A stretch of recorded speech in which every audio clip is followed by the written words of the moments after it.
Неожиданное стихийное бедствие обрушилось в начале июля на Верхоянский район. В зону подтопления из-за дождевого паводка попали 11 населенных пунктов. Пострадали более 380 частных и свыше 80 многоквартирных домов. В общей сложности с трудностями столкнулись более 1500 человек. В этот день, 10 июля, было направлено в 3 населенных пункта около 30, более 30 спасателей, в том числе в населенные пункты Сордах, Долгалах, Бетенкес Верхоянского района. Работы были организованы круглосуточно. Организовано было оказание превентивных мероприятий, оказание всесторонней помощи населению, в том числе оказание адресной помощи. Как только вода стала доходить до критических отметок, мужчины, вооружившись лопатами, отправились на берег в надежде сдержать воду. Когда же стало понятно, что подтопления не избежать, верхоянцы стали помогать друг другу. Во многих многоквартирных домах, где подтопило первые этажи, живущие этажом выше пригласили соседей переждать паводок и последующую просушку у себя. Не было разделения на свой и чужой. Беда-то на всех одна, общая.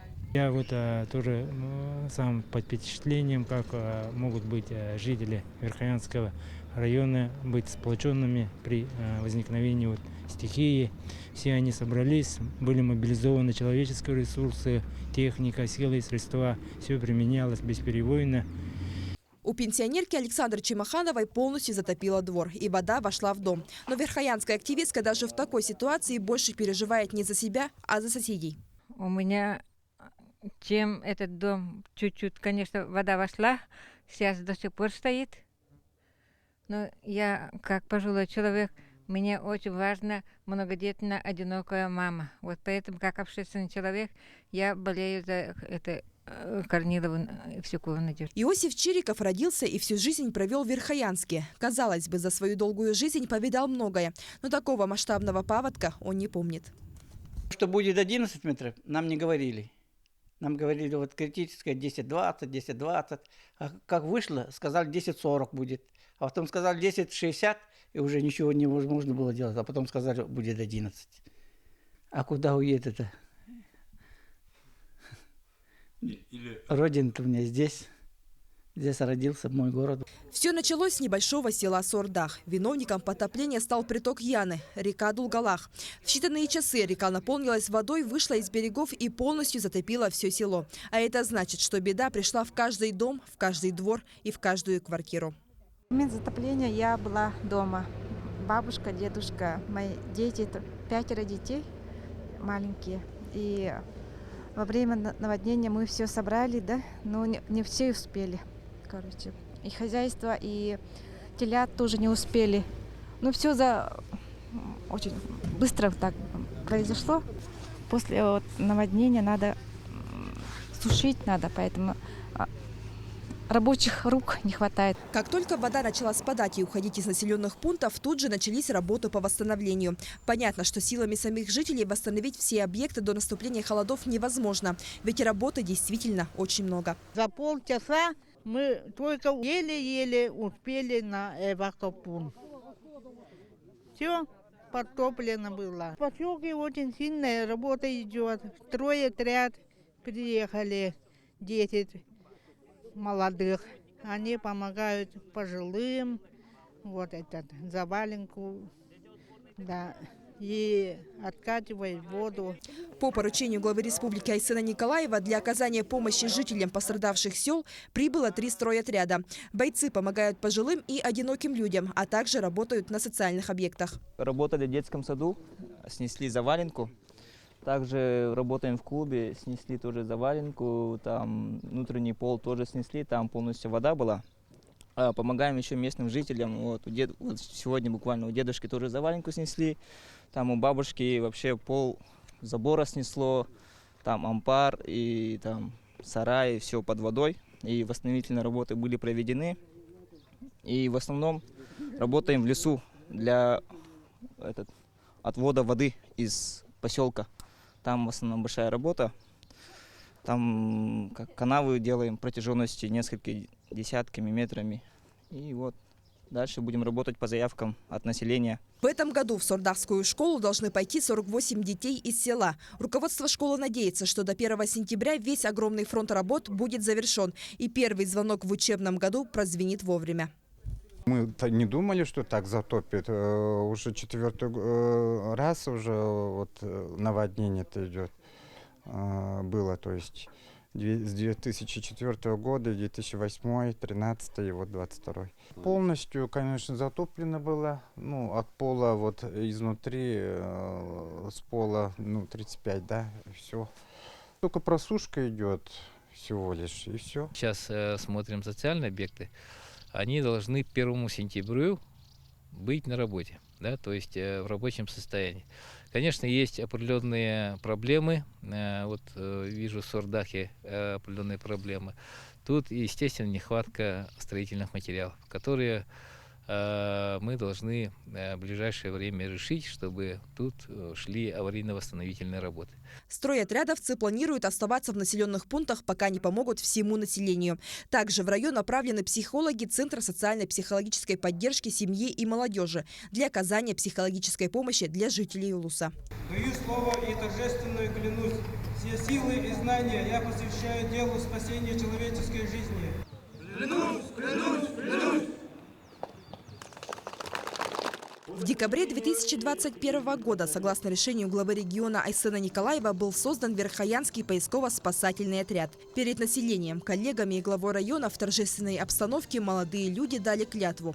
После им вручили удостоверение спасателей. Мы подбирали кадров, они прошли обучение по программе профессиональной подготовки спасателей, потом сдавали серьезные экзамены по теоретической, практической подготовки, физической подготовки. И те, кто успешно прошли эти все испытания, они прошли аттестацию при аттестационной комиссии правительства Республики Саха-Якутия на спасателя. Первое боевое крещение бойцы прошли во время ликвидации последствий от паводка. Ведь с самого начала сотрудники службы спасения оказывали и по сегодняшний день оказывают помощь подтопленным населенным пунктам.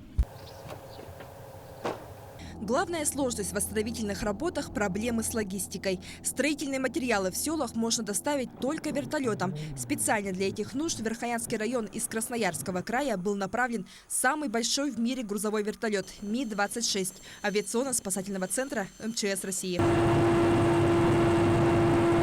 25 июля из Якутска в поселок Батагай вертолет вылетел с гуманитарным грузом общим весом около 14 тонн, в котором в том числе находились и продукты питания.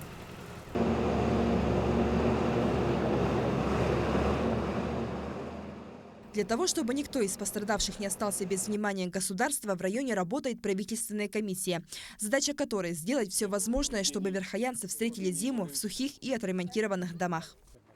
Первая задача нашей группы состоит в том, чтобы не забыть ни одного человека, ни одно помещение, жилище, где строение, где подтопило, да, и все социальные объекты должны задокументированы быть, заактированы, и чтобы вся финансовая помощь, которая по закону должно быть, и от федеральной, и республиканской, они должны быть доведены.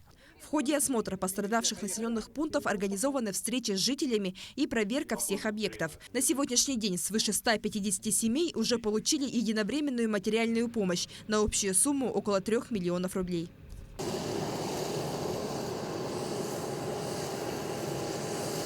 – 20 июля в Верхоянский район прибыл заместитель председателя правительства Российской Федерации, полномочный представитель президента Дальневосточного федерального округа Юрий Трутнев.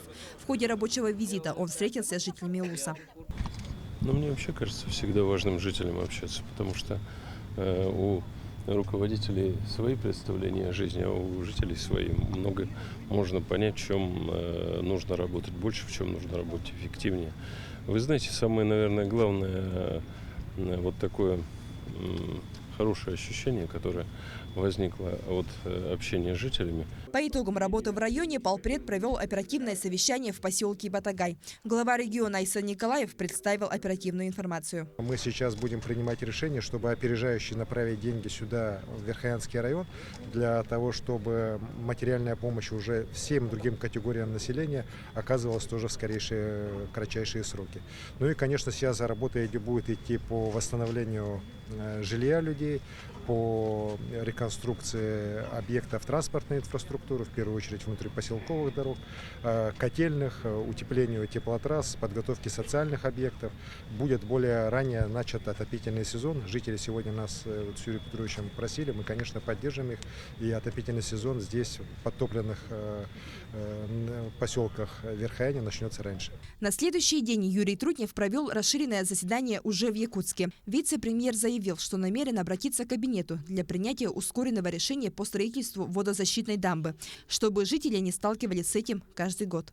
Мы эти вопросы будем ставить в правительстве, но, думаю, решение по деньгам принимает правительство, принимает председатель правительства, но я думаю, что мы этот вопрос решим. Во всяком случае, все усилия мы к этому приложим. Договорились об этом сегодня с министром природных ресурсов и экологии. Сейчас в республике, наверное, нет человека, который бы не слышал о паводке и его последствиях в Верхоянском районе. И несмотря на то, что в Верхояне живут смелые и сильные люди, сейчас они остро нуждаются в нашей с вами помощи. 26 июля в прямом эфире национальной вещательной компании «Саха» состоялся благотворительный телерадиомарафон «Вместе сможем все» по сбору средств для пострадавших от паводка в Верхоянском и Кобяйском улусах. По итогам прямого включения от предприятий и ведомств республики было собрано 3 миллиона 796 тысяч 159 рублей. Помимо этого, отдельно свой вклад внесли и неравнодушные телезрители, которые переводили деньги с помощью QR-кода. Предприниматели Якутска решили тоже не оставаться в стороне. 1650 килограмм строительных материалов будет отправлено на восстановление жилья и иных объектов в Верхоянскому и Кобяйскому районах. Гуманитарная помощь собрана в рамках благотворительной акции «Делай добро».